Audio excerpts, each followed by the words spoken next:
Changing steering wheels in your sim setup can be a bit of a pain, even with some of the more popular quick release systems on the market. Now, I do realise that this is the most first world problem that you're likely to hear about today, but when you spend a lot of money on high-end products, little details matter. Today, I'm going to show you the Simagic Quick Release system and why it makes me smile every time I use it.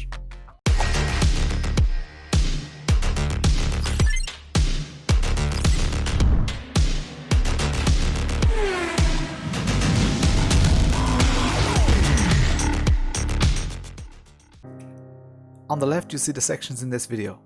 I've put timestamped links to each section in the description below.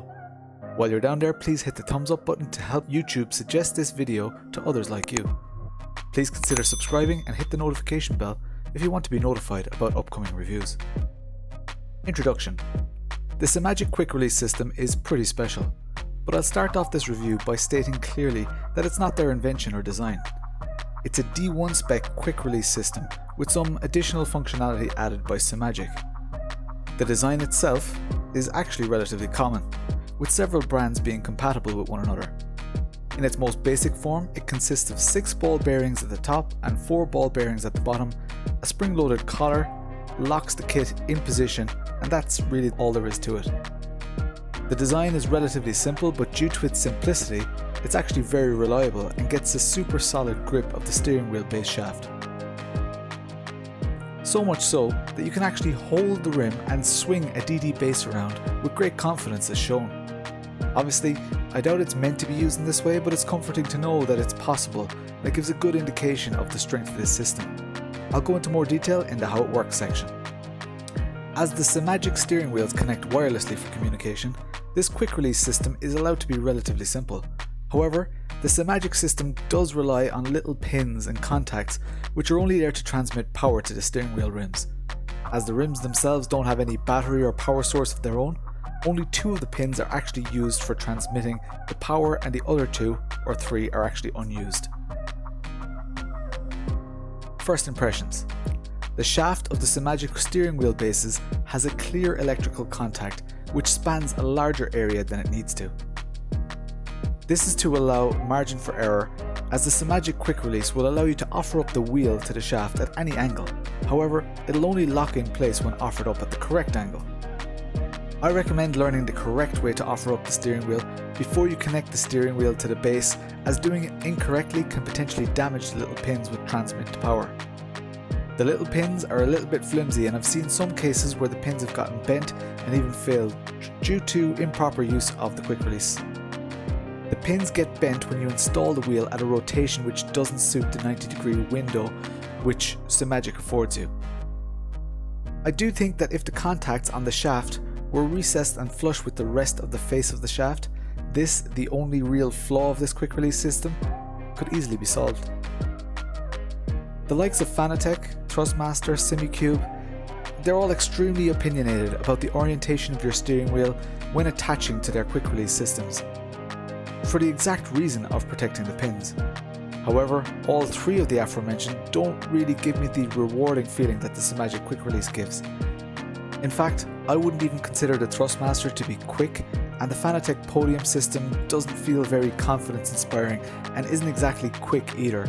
I mean, even though Fanatec has a slot which won't allow you to rotate the wheel incorrectly, I hold my breath every time I push the steering wheel rim into place due to the number of pins and their length. The Simicube wedge system just feels a little bit odd for me. All of those quick release systems work, but none of them make me particularly happy. How it works. There are several ball bearings which get pushed into place when the collar is released. When the collar is pulled towards the rim, the collar moves out of the way and the ball bearings move outwards.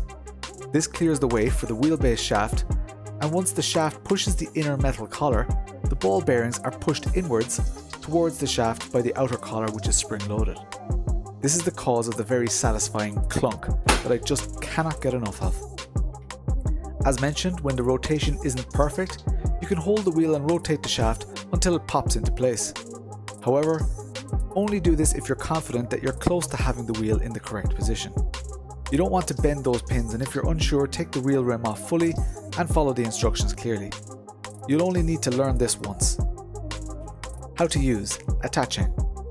It may not be entirely obvious to people, but the pins on the wheel rim need to line up roughly with the centre of the contacts on the shaft. The contacts on the shaft look like the Wi-Fi symbol, so from now on in this video, I'll be referring to that side of the circuit as the Wi-Fi symbol. For standard Simagic rims, all you need to do is point the Wi-Fi symbol 90 degrees to the left, then offer up the steering wheel rim. It'll slot on perfectly straight without any issue. When you point the Wi-Fi symbol left like this, the 6 ball bearing receivers are on the top and the 4 are at the bottom, which is perfectly in sync with how Simagic installs the quick release system on their rims. See section 7 for detailed instructions on how to achieve this when installing an aftermarket rim.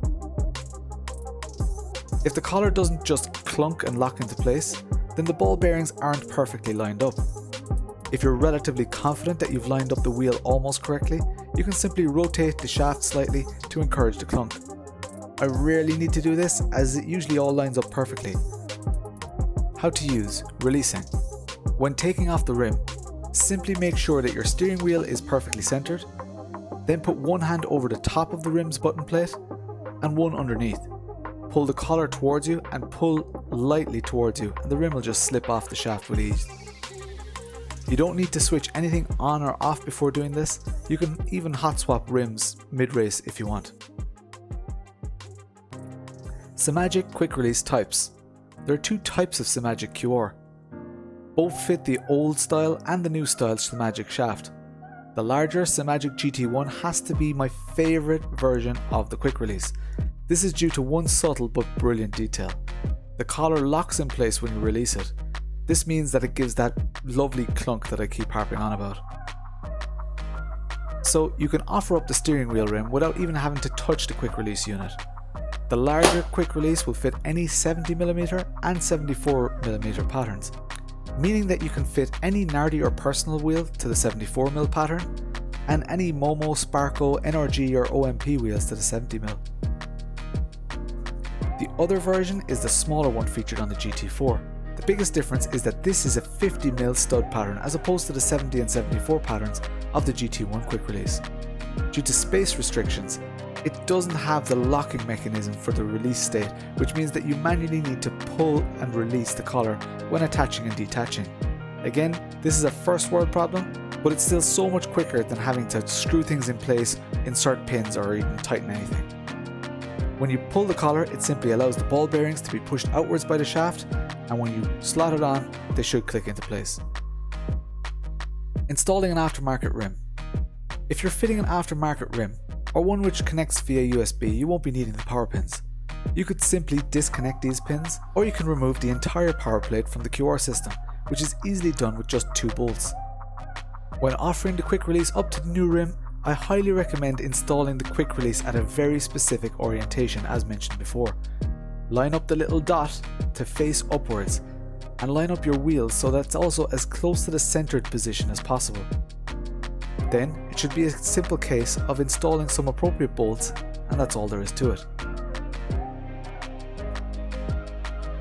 As the quick release is only going to be used on the sim rig, 3 bolts should be enough, but if you're a little bit paranoid or if you're running a super powerful wheel, you might want to use more bolts. Furthermore, as this system is often used in real cars, a horn button is likely to click into place without the need for additional hardware. Availability. The Simagic Quick Release system isn't something that authorized distributors generally list in their product catalogs. This is probably with good reason though, as the Simagic Quick Release comes attached to every Simagic rim.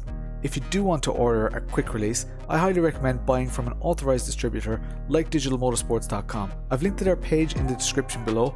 I've also included a full list of authorized distributors so that you can find your local supplier. If you order a Simagic wheelbase without a Simagic rim, they do include a quick release with the wheelbase. And the best news is that they provide the better, larger GT1 version. This means that you don't need to worry about sourcing a quick release system for yourself, and that you're ready to mount any rim to your new wheelbase. Alternatives. You may wish to use an aftermarket solution. Luckily, plenty of those exist.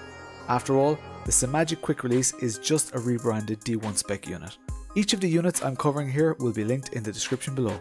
D1 spec quick release systems have been available on eBay and Amazon for many years now. Many people use them without issue in their real life cars, and if it's good enough and reliable enough for a real car, then it's more than enough for your sim rig, and even the strongest of direct drive wheels will have no issue with it. The pick of the bunch is probably a little bit overkill, but that would be the NRG Quick Release system as pictured. The NRG 2.0 system closely resembles the Simagic unit. NRG is one of the most trusted quick release systems for real life race cars and drift cars, as their build quality and reliability is second to none. However, you pay a premium for the NRG unit, and it's most definitely overkill for a sim setup. I happen to have two NRG systems as I interchange wheel rims between my cars, and my Nardi and Nismo wheels look and perform amazingly on my setup. It was a pleasant surprise when I first offered up my NRG system to my M10 that it just clunked into place, and that is the moment that I fell in love with this system. One major difference with the NRG system is that you need to press a little safety button in order for the wheel to release. This is obviously a last stop safety measure just in case you somehow compress the spring of the collar, or if the spring was to somehow fail while driving. You can, however, unlock this feature with the larger Simagic Quick Release system, as it does have a little button which is recessed into the housing. If you look closely at the side which mates to the wheel, you'll notice a tiny hollowed bolt thread just near the button. If you unscrew this thread, the button should pop right out. Be very careful though, because the first time I did this, I didn't think that the whole thing was going to pop out, as you can see here. So the best way to do it, put your finger on the button, unscrew the little bolt slightly, it should pop out slightly, and then redo up the bolt. Very simple, and you can easily go back and forth between those two settings. I personally prefer to run my sim setup without the button, as it's one less thing I need to think about, and it also means that I can use the quick release with one hand if I really want to pretend I'm cool. The Cuyar QR system will fit with a little bit of modification. There's a handy guide on how to achieve this in the owners group on Facebook, which I'll also link in the description below. For those who are interested in this wheelbase, this group is a great resource to hear from the people who actually own these devices. Final thought. As I said from the get-go, I love this QR system. I can't think of a simpler or more satisfying system on the market. It's the one that looks most like it came out of a real race car. It never fails to impress my friends when I swap rims. They always want to see it again and again, and even try it themselves. Often a product locks you into their ecosystem with compatibility options. Kinda like the way Fanatec or Thrustmaster prioritizes connecting to their other hardware over connecting to a standalone USB. Other times, the sheer quality and feel of a particular aspect of a product is enough to make you consider the rest of their range before looking at other brands. This is one of those products that just gives me more confidence in the rest of the range. I've already been lucky enough to be the first in Europe to review the Simagic M10. I've also had the GT4 rim for about 6 months. I've even been able to test the Simagic Alpha 15N wheelbase for the past 6 months as well, despite it not even being released outside of Asia yet. But the consistency between products makes me gravitate towards the Simagic brand. This is a typical example of not reinventing the wheel, at least when it comes to the quick release mechanism. The D1 spec quick release already existed, and it's widely used, especially in the drifting community. There's no real merit in trying to come up with something better unless you have a better idea. You need to try this quick release system. Until then, you may not fully understand what I'm talking about in this video. I hope that you've enjoyed this video. If so, please give a thumbs up below and even leave a comment. That'll help YouTube suggest this video to other people like you. If you'd like to be notified of my upcoming reviews, including my 6-month review of the Simagic Alpha, hit subscribe and ensure that you click the bell icon so that you get notified when it goes live. I'd love to hear your thoughts in the comments below, good or bad. I'm Lawrence, and I'll chat to you later.